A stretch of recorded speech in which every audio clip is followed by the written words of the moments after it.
అందుబాటులో ఉన్నారు. అదేవిధంగా పిల్లి మాణిక్యాలరావు గారు తెలుగుదేశం పార్టీ రాష్ట్ర అధికార ప్రతినిధి, అదేవిధంగా AP LIDCAP corporation chairman మనతోటి జూమ్ కాల్ అందుబాటులో ఉన్నారు. రైట్, ముందుగా చిన్నపరెడ్డి గారితో మాట్లాడదాం. వైఎస్ఆర్ కాంగ్రెస్ పార్టీ నాయకులు చిన్నపరెడ్డి గారు, గుడ్ మార్నింగ్ అండి. సో మీ వాయిస్ మీట్లో ఉందండి, ఒకసారి అన్మ్యూట్ చేయండి. మీ వాయిస్ మీట్లో ఉంది, ఒకసారి అన్మ్యూట్ చేయండి సార్. సార్, ప్యానల్ సభ్యులకు అలాగే ప్రైమ్ లైన్ వీక్షకులందరూ కూడా నమస్కారం. చెప్పండి సార్.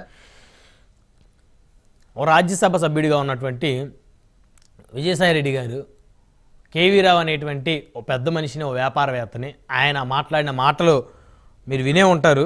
అలాంటి మాటలు ఎందుకు మాట్లాడాల్సి వచ్చింది చిన్నపరెడ్డి గారు? పరువు నష్టం దావా వేస్తానన్నారు, ఖచ్చితంగా వేయొచ్చు. నిజంగా వారు ఎలాంటి తప్పులు చేయకపోతే వారి మీద ఎవరైనా ఆరోపణలు చేసినప్పుడు వారి మీద కోర్టులకు వెళ్ళొచ్చు, పరువు నష్టం దావా వేయొచ్చు. కానీ పరుష పదజాలాన్ని ఉపయోగించడం ఎంతవరకు కరెక్ట్? మీడియాలో ఒక పబ్లిక్ ప్రెస్ మీట్ పెట్టి నేను ఒక చిన్న క్లిప్పింగ్ చూపించిన తర్వాత మిగతా సబ్జెక్ట్ లోకి వెళ్తాను. ఒకసారి ముఖ్యంగా నాకు ఈ మెలోడీ వెంకటేశ్వరరావు అంటారు, ఒక చిన్నపాటి థియేటర్ యజమాని, వైజాగ్ లో మెలోడీ థియేటర్ యజమాని. నాకు ఇతను సినిమాల్లో యాక్ట్ చేసేటప్పుడు ఇతను సందర్భాల్లో కలుసుకున్నాం. నాకు ఆశ్చర్యం కలిగించేది, వీళ్ళందరి సంపద సడన్ గా కొన్ని వేల కోట్లు ఉన్నాయి ఈయన దగ్గర. కాలిఫోర్నియాలో ఉన్న ఎక్కడో ద్రాక్ష తోటలు, వైన్ యార్డ్స్ కొనేసి ప్రత్యేక విమానాలు ఉంటాయంటే నాకు చాలా ఆశ్చర్యం కలుగుతుంది. మనం అందరూ 10 రూపాయలు సంపాదించడానికి ఎంత కష్టపడతాం, ట్యాక్సులు కడతాం, 10,000 సంపాదించడానికి నానా నరకయాతలు అనుభవిస్తాం, దెబ్బలు తింటాం. మరి వీళ్ళు ఏం చేశారని చెప్పి, వీళ్ళు ఇట్లా ఏ సంపద సృష్టించారని చెప్పి, ఏం ట్యాక్సులు కట్టారని చెప్పి, ఒక చిన్నపాటి థియేటర్ యజమాని ఈ రోజున ఒక సీపోర్ట్ ఓనర్ అయిపోయాడు. అమెరికన్ జాతీయుడు అతను, అమెరికా సిటిజన్షిప్ తీసుకున్న వ్యక్తి. అడ్డగోలుగా దోచేసి 5, 6, 7 బర్తులకి పర్మిషన్స్ లేకుండా కట్టేసి ట్యాక్సీ. బ్రహ్మనాయుడు గారు, ఇప్పుడు విజయసాయి రెడ్డి గారు మాట్లాడినటువంటి మాటల మీద మనం ఇప్పుడు మాట్లాడినటువంటి పరిస్థితి. విజయసాయి రెడ్డి గారు లుకౌట్ నోటీసులు విజయసాయి రెడ్డి గారి మీద ఇవ్వటం వల్ల ఆయన మాట్లాడినటువంటి మాటలు, దానికి సంబంధించి విక్రాంత్ రెడ్డి అనేటువంటి అతను ఎప్పుడు కూడా 5 సంవత్సరాల్లో ఎప్పుడు కూడా బయటకు వచ్చి ఓ స్టేట్మెంట్ ఇచ్చినోడు కానీ, ఒకళ్ళతో మాట్లాడింది కానీ ఏమీ లేనటువంటి పరిస్థితి. కానీ ఇలా విక్రాంత్ రెడ్డి అంటే విక్రాంత్ రెడ్డి చిన్నవాడు అని చెప్పేసి చెప్పడానికి రాజకీయాలతో సంబంధం లేకుండా ఆయన ఉన్నటువంటి వ్యక్తిగా చిన్నవాడు అన్నట్టుగా ఇది ఇచ్చాడు. కానీ సైజును చూపించి దాన్ని ఏదో చిన్నోడు చేయకూడదనో పెద్దోడు చేయొచ్చనో చెప్పేటటువంటి విధానం అని అనుకోవాల్సిన అవసరం లే. ఓకే, అలాగే ఇప్పుడు పవన్ కళ్యాణ్ గారు మాట్లాడినటువంటి మాటలు వైఎస్ఆర్ కాంగ్రెస్ పార్టీ మాట్లాడమంటే మాట్లాడినవి కాదు. 2018లో అదే మెలోడీ వెంకటేశ్వరరావు గారికి సంబంధించి, మెలోడీ వెంకటేశ్వరరావు అనే అతను వైజాగ్ కి సంబంధించినటువంటి ఒక చిన్న సినిమా థియేటర్ వ్యక్తి, ఇతను సీ పోర్ట్ కి సామ్రాజ్యానికి ఎలా వేల కోట్ల రూపాయలు ఎలా సంపాదించారు, ఎలా చేశారు అన్న దాని మీద, అందులో నాకు కూడా పర్సనల్ గా 1-2 సార్లు సినిమా విషయాల్లో కలిసినటువంటి వ్యక్తి, ఆ స్థాయి లేనటువంటి వ్యక్తి అన్ని వేల కోట్ల రూపాయలు పెట్టి ఎలా పెట్టగలిగారు, ఏం చేయగలిగారు. అలానే కాకుండా వాళ్ళకి యుఎస్ఏలో కాలిఫోర్నియాలో ద్రాక్ష తోటలు ఉన్నాయంట. ఇవన్నీ ఎలా సాధ్యమవుతుంది? 10,000 రూపాయలు సంపాదించడానికి మేము చాలా కష్టపడాల్సి వస్తా ఉంది, మేము అన్ని ట్యాక్సులు కట్టి అని చెప్పేసి పవన్ కళ్యాణ్ గారి నోటి వెంట మాట్లాడినటువంటి మాటలు. నేనేమంటానంటే, జగన్మోహన్ రెడ్డి గారు ముఖ్యమంత్రి అయింది 2019వ సంవత్సరం. 2018లోనే మాట్లాడినటువంటి మాటలు ఆ రోజు కూటమిలో ఉన్నటువంటి పవన్ కళ్యాణ్ గారు, ఈ రోజు మళ్ళీ అదే కూటమిలో ఉన్నటువంటి పవన్ కళ్యాణ్ గారు 2014 నుంచి విచారణ చేయమనండి, అసలు ఏవీ రావు అనే అతనికి ఎక్కడి నుంచి ఆస్తులు వచ్చినాయి, లేకపోతే ఇలా ఎలా తెచ్చారు, 6-7 పోర్టులు బెర్త్లో డబ్బులు కట్టకుండా ట్యాక్స్ వేసి వ్యాపారాలు చేశారు అని చెప్పేసి ఆరోపణ చేసింది వాస్తవమా కాదా పవన్ కళ్యాణ్ గారు? వాస్తవం అయితే దాని మీద కూడా విచారణ చేస్తూ దీని మీద కూడా విచారణ చేయండి. వైఎస్ఆర్ కాంగ్రెస్ పార్టీకి సంబంధించినటువంటి ఎమ్మెల్యేల మీదనో ఎంపీల మీదనో విచారణ చేస్తానంటే మాట్లాడేటటువంటి మాటలు కాదు.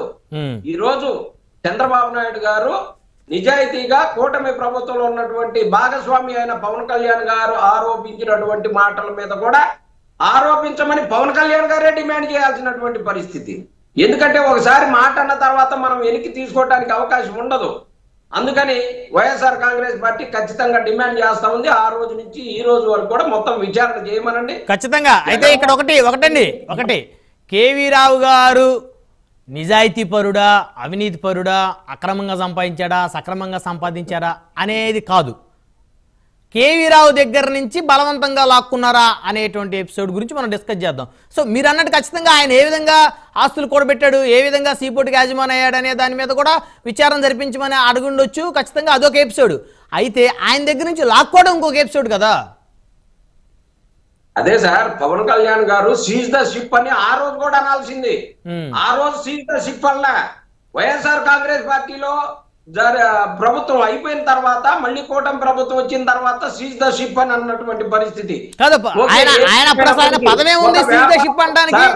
ఆయనకు అధికారం ఏముంది? ఆయనకు అధికారం కానీ పదవులు కానీ ఏం లేవు కదా ఆ రోజు. బ్రహ్మనాయుడు గారు, అరబిందో సంస్థ అనేది ఏం డమ్డకారి సంస్థ కాదు. వాళ్ళు ప్రపంచవ్యాప్తంగా కూడా వ్యాపారాలు చేస్తున్నటువంటి అరబిందో సంస్థ ఒక సీపోర్ట్ లో 41% వాళ్ళు కొనుక్కున్నటువంటి పరిస్థితి. కొనుక్కున్నటువంటి దానికి కావాల్సినటువంటి అధికారికంగా బదలాయింపులు జరిగినాయా లేదా, డబ్బులు కట్టడం జరిగిందా లేదా, ఇవన్నీ కూడా విచారణలో తేల్తాయి. ఏదో ఆరోపించగానే సరిపోదు. లడ్డూల మీద ఆరోపించారు, నీళ్ల మీద ఆరోపించారు, బోట్ల మీద ఆరోపించారు, సీపోర్ట్ మీద బియ్యం మీద ఆరోపించారు, మా చంద్రశేఖర్ రెడ్డి గారి మీద ఆరోపణలు చేయటానికి ఒక పావుగా పవన్ కళ్యాణ్ గారిని వాడుతా ఉన్నారు. ప్రతి దానికి కూడా పవన్ కళ్యాణ్ గారు వస్తున్నారు, మాట్లాడుతున్నారు, వదిలేస్తున్నారు. నిజంగా ఉంటే దాని మీద విచారణ చేయమని మేము అడుగుతా ఉన్నాం. విచారణ చేయటానికి భయభ్రాంతులకు గురి చేసి చేయాల్సినటువంటి పరిస్థితి ఏముంది సార్? విచారణకు సంబంధించి అధికారులు ఇన్వెస్టిగేషన్ పిలుస్తారు. విజయసాయి రెడ్డి గారు ఏమన్నారు, మీరు విచారణ చేసుకోండి, నా మీద కేసు ఫైల్ అయితే కనీసం బెయిల్ కూడా అడగనని చెప్పేసి అడిగాడు. అది సార్ దమ్ము. తప్పు చేయనోడు అలానే మాట్లాడతాడు.